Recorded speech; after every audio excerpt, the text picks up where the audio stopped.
Hey guys, how's it going? Ghosty Rich here today, and today we're doing some more work on the Corvette.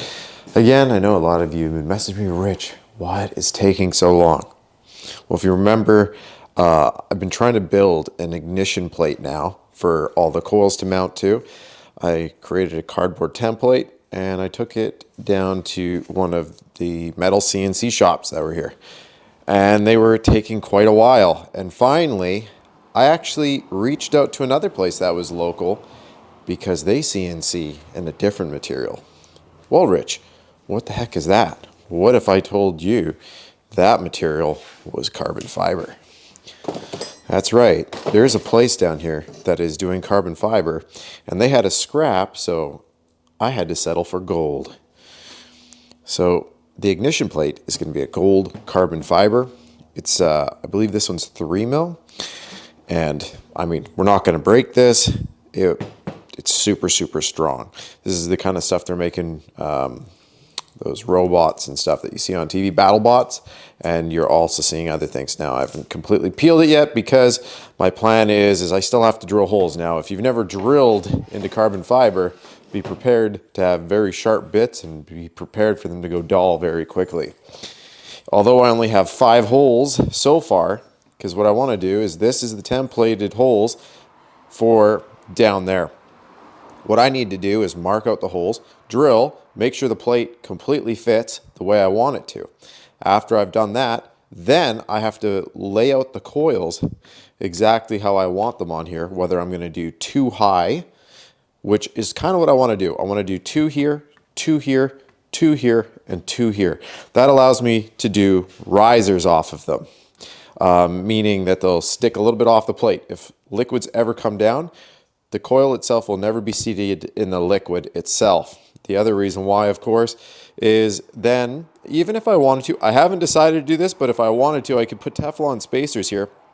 It would create a small gap between the body of the vehicle and the plate. It would actually allow for airflow. It would act like kind of like a mini scoop for air, and it would actually keep the coil super cold. This is good for most cases, but it also can create an instant where now that it's a little lower, if I were to run over something, it could catch the plate and rip the whole ignition system off the car. So it's one of those things where it's a catch-22. Adds cooling, but also adds the factor of creates a hang point for bonking. Not that I'm off-roading with this thing or that I'm going to be aiming to go over anything, because as we all know, these cars are so bloody low. But if I go to go over a speed bump and I rip off my ignition system, well, that's a crying day. So we'll see. For right now, all I'm going to do is I'm going to mark out these holes that I already know work down below, measure 100 times, drill once. Oh, and here's another cool thing. I was expecting to pay a lot more for this carbon fiber sheet. It was like, I think $65 all in. Really, not that bad. Anyways. All right, so I went to Home Depot. I picked up some right angles. These were, well, there you go.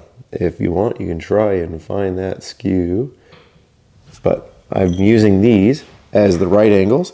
And then I've got lock washers, nuts, washers, and then a whole bunch of TV spacers. These are 1/4-inch spacers. If you wanted regulars, you'd want a 1/2 inch, a 1 inch, 1 inch, 1 inch, and then over here will be a 1/2 inch. So you would need per coil pack set 6 1-inch spacers, and then you would need 4 1/2-inch spacers, then the right angles. And then the other thing I'm doing to isolate these coils from the plate, as you can see, is I have different size rubber washers. So that way I can put these between the metal and the carbon fiber just to add for resilience against vibration. So once I put this more together and I measure this, I'll give you the exact measurement of this 1/4-20 threaded rod. Again, I got some nylock nuts here. So if I really wanted to, I could throw nylocks, but I decided on just doing lock washers. Regular washer, lock washer, and nut on these ones. Because I wanted to keep this kind of area all black. Maybe it's just preference, but either way, once I have this measurement, cut it with a Dremel tool, file the edge so that way the threads still work perfectly fine. Once I have this one measurement, cut 4 of them in total out of this, and then I have all those, and so on and so forth. I did have to, of course, drill out the top holes to 1/4 inch, and I left enough room so that way I have this and then the rubber washer that'll go like that, so that way it leaves room for a tiny bit of fluid just in case it ever has a leak or anything. It doesn't pool on the coils. It'll actually run under the coils and off the bottom of the car, and I'll see if there's a leak or anything like that. Threaded rod, cut them at 7.5 inches. Then they just will, obviously you'll put in your washers as you slide through and so on and so forth. I still need to clean this up with a file. But anyways, that goes through just like that, or the same. And then again, you just put your 4 washer or your 4 spacers or 1-inch spacer in between. Some people actually cut 1-inch spacers out of PVC piping, I think it is. Anyways, and then 1/2 inch on each side, and then get your right angle brackets. And then your, like I said, your washers, your lock washers, you want to make sure these threads are clean, otherwise the nuts will get caught.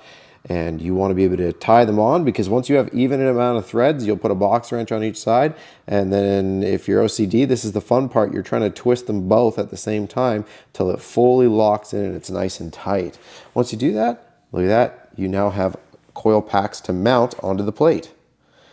And again, if you end up using these particular ones, you'll see I had to drill out the powder coated brackets to 1/2 inch. The other thing I'm going to do is I have some black paint, and I'm just going to paint this to help against, of course, corrosion, because where I live pretty close to the ocean, lots of salt in the air, it will rust. When you bolt her all together, she'll look like that. And again, if you really wanted to, if you got some black header paint, you could shoot it into a little plastic cup and then paint the tips, and you'd have an all black setup if that is what you're going for. But this little bit would never bother me. It just depends on what the look is you're going for.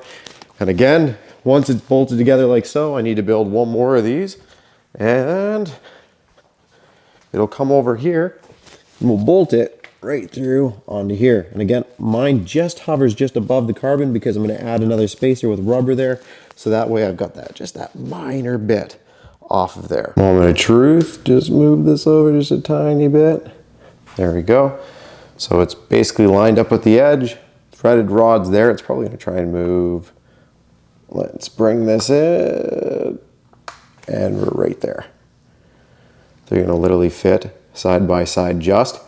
Now the thing is I need it to mount also closer to this end because of how the radiator is right here, but that's fine. Anyways, I just knocked that out of the way. As you can see, we're on the other side there. So technically I could drill this in right now and make this stationary. I want to go and I wanted to test this. I picked up pretty much all the parts, but I just realized I need to go grab 4 more of these corner enforcers. So I'm going to go grab 4 of those, and then voila. The other thing you can do if you have these same spacers, if you don't like, I don't mind it like this, but you could put heat shrink over this. So put all 4 together, slide on some heat shrink and heat it up, and it'll sink around them. And again, they're just 1/2 inch TV, or sorry, 1/4 inch TV spacers. You could literally though get 1/2 inch TV spacers, and then you would put 2 1/2 inchers per one of these, and then 1/2 for here, 1/2 for here. Anyways, or 1 inch, 1 inch, 1 inch. So again, 6 and then 4 of the halves. 6 1 inch, 4 halves. All right guys, so we've got some inch long bolts here, washer, rubber washer. That's what's underneath here. Then pops through the carbon plate, and I'm putting these just to hold the screw in place, and it also creates that barrier of metal apparatuses and the carbon fiber. I'll show you this because it'll take 1 second. After we do this, we then take our coil pack, which I measured to make sure. I might have to move this over there, just like that. Those are even longer than they need to be. Now, what I've thought about doing, again, this is actually a good height, but I've been thinking about spacing them just a little bit with these 1/4 inch spacers. Again, I don't know yet. Let's see. If we do them, I should have 1 more somewhere here. Anyways, I'm going to grab 1 more. We'll put it there, and then that would technically lift this up that high. And then we'll finish it off with a nylock. Why the extra height, you might ask? Well, it leaves a little bit, just a minor bit of room for fluid and other things to pass by, including air to cool the coils. If it's just pressed right up against the carbon fiber, could I do that?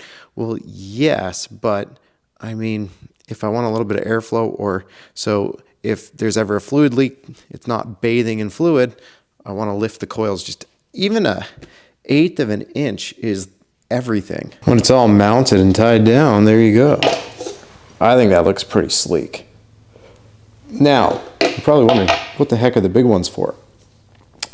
Those are for the big screws that are going to go through the plate, and then these will slip on and protect the plate once again from the big screws that come through and press it against the body. Well guys, there it is, mounted onto the car.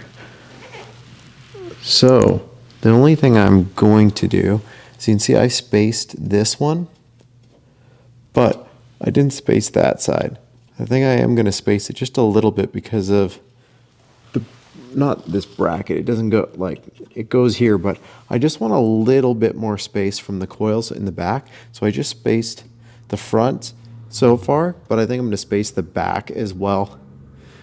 And then, yeah, but for now, I left them like this because these are longer and I want it to support it. Once I get the longer screws, I'll throw the spacers in and so on and so forth. Anyways, that is how I built the ignition plate.